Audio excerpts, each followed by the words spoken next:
Hello guys, welcome back to the channel. So I hope you guys are all doing well. I hope you guys are having a lovely morning or afternoon or evening whenever you are watching this. So if you're new to the channel, welcome, and if you're subscribed and you're back again, it's good to have you again. But today I just want to say a special hello and thank you to all my new subscribers. I've seen you guys and I really do appreciate you guys. If it's not for you guys, I won't be motivated to put out content. So today's title or today's video or today's topic, I'm so excited because we're talking about love, and I love. If you know me personally, you know that I love love. And we're talking about planning your destination wedding in Ghana. Now, I can talk about this because I got married in Ghana. It was always my thing before I knew my partner, before I knew anything. I just knew that I was going to get married in Ghana. For one particular reason, I don't even need to go any further, but we'll talk about it more later on, is the weather.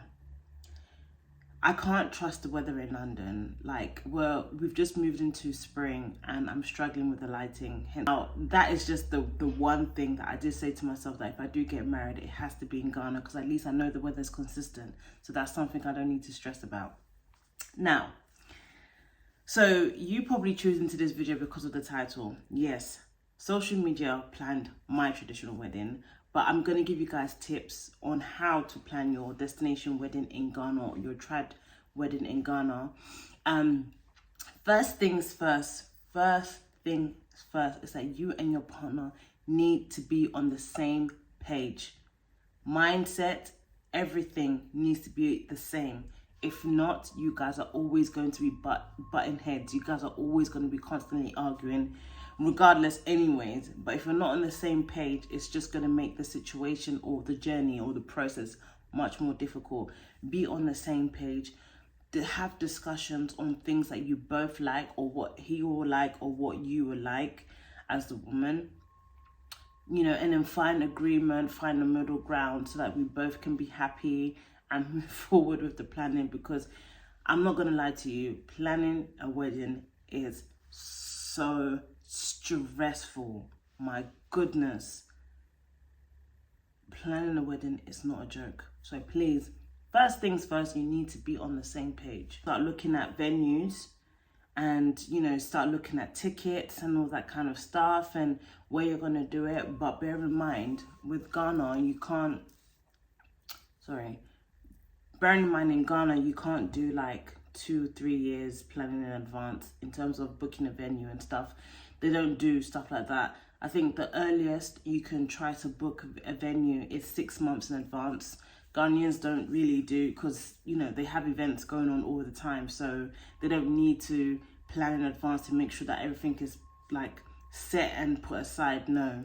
If you want your venue, at least go, I would say, probably 3 months before to get your venue in Ghana. But if you're doing a traditional wedding at home, which most of us do culturally, then you don't really need to think of venue. So that will save you cost on, you know, looking for venues. But if you want to do like an after party somewhere else, then obviously you need to look at venue spaces.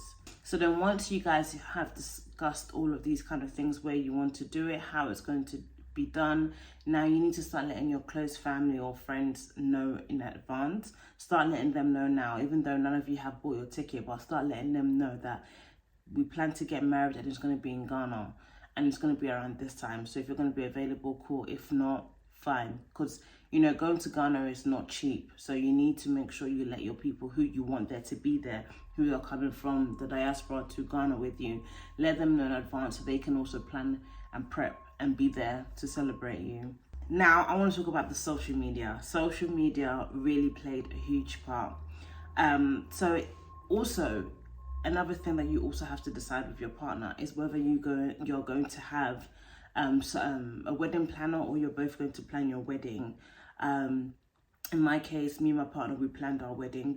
We're both organized when it comes to things like that. We know exactly what we want.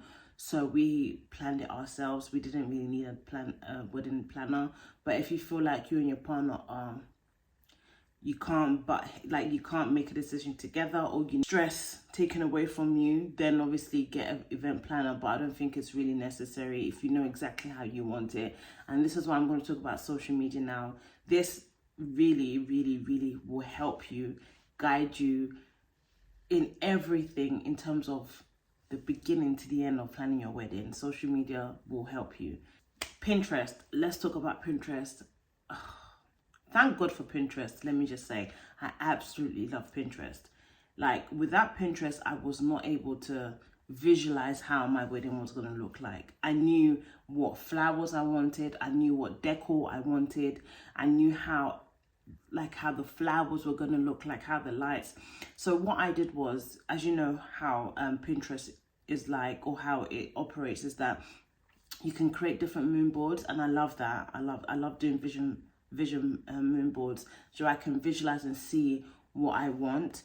And so what I did was I started, looking at you start typing up destination weddings or garden weddings. So if you want your wedding in the garden, you start looking at that, start saving different pictures, of how you want it. So you're just basically creating like a mood board, seeing how things you want, how you want it, or how you want to decorate your house, everything. So you put all of that in there, and it will literally save you. So you always have something to refer back to. You always have something to look back, so you're not getting confused, because trust me, you will definitely get confused at times. Like, you'll be so focused, like, yeah, I'm having these particular pink floral whatever flowers, and then all of a sudden you'll see these green, yellow flowers, and if you do that, is it going to go according to the whole color theme that you have? Like, planning a wedding is not easy, like I keep saying. So you have to make sure you stay focused. But once you have created that your mood board on Pinterest, you are good to go, because you can always fall back on that and it will never disappoint you. Now, let's talk about YouTube, our lovely, lovely YouTube. Now, you can actually start to look at videos on YouTube. Obviously, there's so many traditional weddings, on how they did it, or how they organized it, what they added. And then you can just basically binge watch these videos, which is nice, and then see how the girls look, how did the bride look, how did the bridesmaid look, how did the mother of the bride looks like, what was she wearing, what colors, themes do they have, what kind of foods do they have. And then it allows you to also see like the venues and the decor stuff that they also use in their traditional wedding, and you can see what works and what doesn't work and all that kind of stuff. And I'll be honest with you, when it came to my traditional wedding, pergola was the first time I knew what that was. I never knew what a pergola was. It was such a big deal that I have a pergola. Like, luckily my cousin, has an event company, so when she was talking to me about pergola, I was like, what is this pergola? But it's so necessary. Like, it's like a little canopy, but it's wooden, and yeah, it's just beautiful. So you get to visualize how you want your traditional Ghanaian dress. And those who have done it on YouTube, they will obviously leave they'll leave the names of the vendors they've used for like the cakes, the dress, everything. So it's good to start making notes, and then you can go back onto your Pinterest to see that, okay, does this match, blah, blah, blah, blah, blah, blah, blah. And then our good old Instagram. Ghanaians are really good at using Instagram in terms of promoting their business and, messaging you getting messages back. I bought my kente off Instagram. A lot of people did ask me where I got my dress from and all that kind of stuff. If you do watch my traditional wedding, which you can watch after this or before this video, I've left all the information I left all the information of all the things that I used, and some of them I used them from watching other people's weddings, even down to the wedding invitation. There's this YouTuber in Ghana, her name is called Nakuality. I think I've mentioned her name well. She did something so beautiful. She organized her wedding invitations as like a travel boarding pass. I really liked the idea, and she left the vendor that she used. So I also reached out to them as well, and I did it in my own theme colors, it was so beautiful. I still have it now because it was just very creative, very different. Because we could have just done it digitally, but I wanted something physical to always remember and look back at. Looking at the kente and all that kind of stuff. The girl that made my dress all over my YouTube, my Instagram. yeah, all in all, like when it comes to Ghanaian businesses on Instagram, they're really good there. So, you know, if you're looking for, you know, people to do your dress or your hair or whatever, you can go on Instagram, and they're very good at getting back to you. If you DM them, they will definitely get back to you, give you with prices and stuff like that. It was very, very efficient, and all in all, it was actually good. And for me, I got actually married during COVID, so there was a lot of restrictions, but communicating with people back in Ghana was actually a success. Obviously with the help of family and my partner as well. So it was an eventful experience. It was, like I said, it was very challenging, but I enjoyed the process. I really, really did enjoy the process. And as we are now entering into the, you know, wedding season and stuff like that, if you're about to get married or you're planning to get married, I'm wishing you all the best. And I hope this video will help you, so you don't need to feel overwhelmed. I'm literally making it easier for you. So just use those 3 platforms. You use Pinterest to create your mood board, so you know exactly what your bridesmaids are going to wear, what you're going to look like, your hair, your dress, decor, flowers, everything down to a T.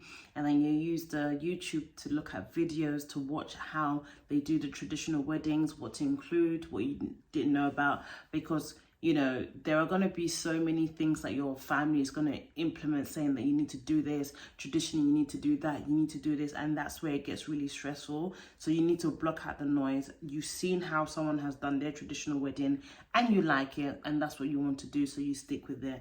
But be prepared for family to give you their input, and it might frustrate you. But like I said, just stay focused and just remember, it's about you and your partner and your new journey that you're about to embark on and stuff like that. But yeah, I'm so excited for you if you're going to get married. Congratulations. Love is a beautiful thing. It's not easy, but it is a beautiful thing, and congratulations to you if you are getting married. And yeah, guys, I hope you guys enjoyed this video. I hope it was straightforward. And guys, please don't forget to subscribe to this channel, because I'm putting out everything Ghana content for you, so that things are done easily for you. So please, please, please, please don't forget to like and subscribe. And I'll see you guys in my next one. Stay blessed and God bless. Mwah.